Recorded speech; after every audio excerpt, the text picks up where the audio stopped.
అస్మత్ శ్రీ గురుభ్యో నమ. శ్రీమతే రామానుజాయ నమ. ఈరోజు మంచి మాట. మనలో మూడు వికారాలు ఉన్నాయి. అవే కామము, క్రోధము, లోభములు.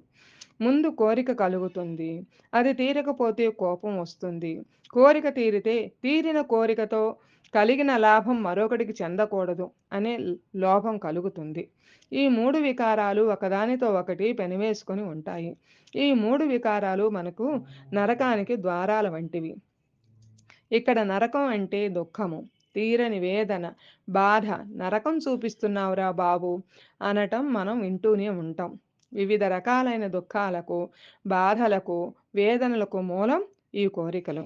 కోపం, లోభం ఈ మూడింటిని మనం కంట్రోల్ చేసుకోగలిగితే కష్టాలు, దుఃఖాల బారి నుండి పడకుండా సుఖంగా, ప్రశాంతంగా జీవనం గడపవచ్చు. అటువంటి వారికి భూలోకమే స్వర్గం అవుతుంది. దానినే భూతల స్వర్గం అని అంటారు.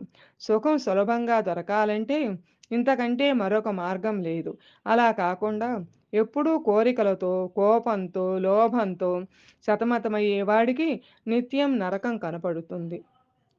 కాబట్టి మా బతుకులు ఇంతే, మేము బాగుపడము, ఏనాడు చేసిన పాపమో ఈనాడు అనుభవిస్తున్నాము అనుకుంటూ బాధపడే కంటే మనలో ఉన్న కామ, క్రోధ, లోభములు అనే దుర్గుణాలను వదిలిపెడితే సుఖం దానంతట అదే అత్యంత సులభంగా మనలను వరిస్తుంది. ఇది ఎవరికి వారు ఆలోచించుకోవలసిన విషయం. లోకా సమస్త సుఖినో భవంతు.